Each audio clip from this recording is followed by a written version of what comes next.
How to enable or disable allow per media element speaker device selection in Safari on iPhone X. And okay guys, in your mobile phone, go to settings. In settings, scroll down and go to Safari. Here in Safari, scroll down again and below you can see the advanced. Okay, go to advanced.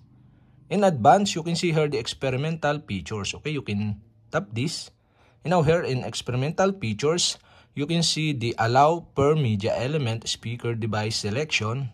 And allow per media element speaker device selection is disabled. To enable this, you'll have to do is switch on switch button on the right side. And okay guys, we have successfully enabled. And to disable again, you'll have to do is switch off the switch button on the right side. And okay guys, we have successfully enabled or disabled allow per media element speaker device selection in Safari on iPhone X.